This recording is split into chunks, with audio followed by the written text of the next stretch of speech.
Welcome to the How Do They Afford That budget battle, where we take a savings tip from a listener and go head to head. I'm Michael Thompson, and hello, Canna Campbell. Good morning. And of course, we need a judge to decide which of our savings tips is the best. And the judge this week is my colleague from the Fear and Greed Business News podcast, Sean Aylmer. Hello, Sean. Good morning, Michael. Morning, Canna. Hello. Nice to be here. Now, Sean, you have quite a challenge. I'm going to go first on this one. You have quite a challenge because you have to let Canna down gently because my tip is just that good. It came from Scotty. This one came in from Scotty and he sent it in to me. And all of the tips I get start the same way. This one says, "Hey, Michael, I considered messaging Canna, but you need some love too." So every single tip I receive is basically just all out of sympathy and all out of pity, but I will take it however I can get it, especially when the tip is this good. Scotty says, "My savings hack is an offset of vehicle costs, especially during this cost of living challenge. I have listed our second car with Turo, Turo, a community car sharing platform. Our second vehicle is rarely used and just sits there costing us daily in rego, insurance and upkeep." Now wait for this bit. Just wait for this. Scotty says, "So far this year, I have earned $12,000 by renting the car out.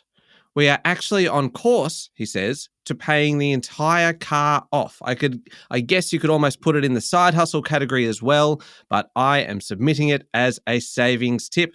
I think it's a fantastic savings tip. And you know what? That could even be a typo. Like the $12,000 sounds like it could almost be too much. It might be an extra zero. But I don't care. I'll take a typo. $12,000 is an incredible savings tip. Turo, the community car sharing platform, beat that, Canna. I hate to burst your bubble, but Scotty is going to have to pay tax on that, income tax. Oh, I don't think that's going to burst his bubble. I wouldn't be kind of disappointed having to pay tax if I'd earned an extra $12,000. I'd just like, yep. Or no. $1,200 if you've doesn't matter. Not been wearing your matter. glasses. No, that's completely fine. Me and Scotty, we are law-abiding, tax-paying citizens. Okay, hang on. What about the wear and tear? And what about insurance, like the costs having that person insured to drive that car? I feel like there's a little bit of fine print missing here. No, that's clearly my knowledge. It's all covered within the platform, I believe. I would have to check that. I'm talking out of my proverbial.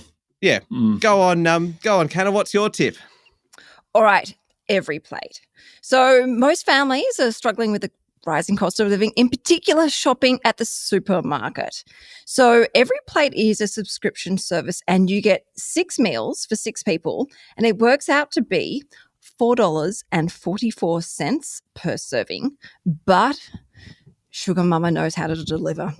I even managed to find a discount code which will get you $180 off your first 5 boxes of food, which then brings down your cost per serving to $2.19. And that discount code is budget plate in capital letters. You're welcome, everyone.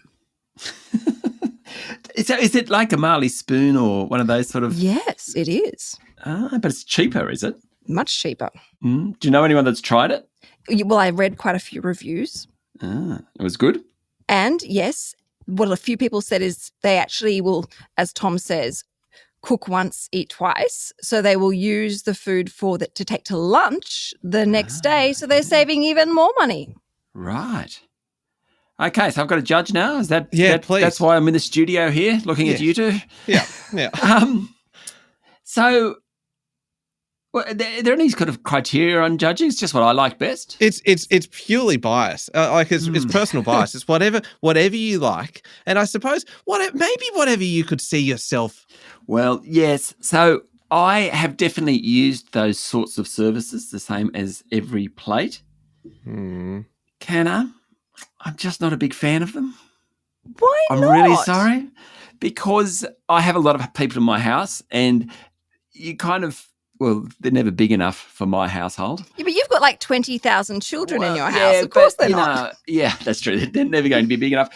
But I actually find them a bit repetitive.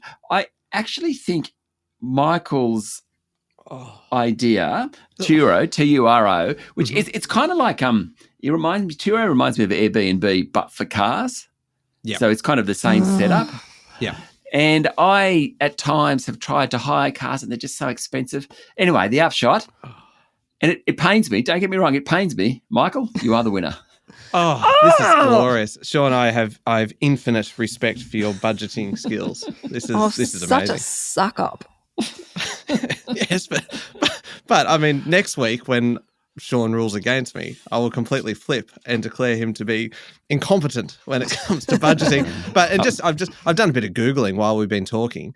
Not that I wasn't listening to you, Canna or Sean, but just checking out the insurance situation with Turo. And yeah, it's all included kind of, and you pick the insurance package that you want under it. So, I mean, these are all things that you need to do your own investigation. These are just ideas, aren't they? They're starting points for your savings journey. And if you pick mine, then you've chosen a winning starting point for your journey. Canna, why did I think the enthusiasm?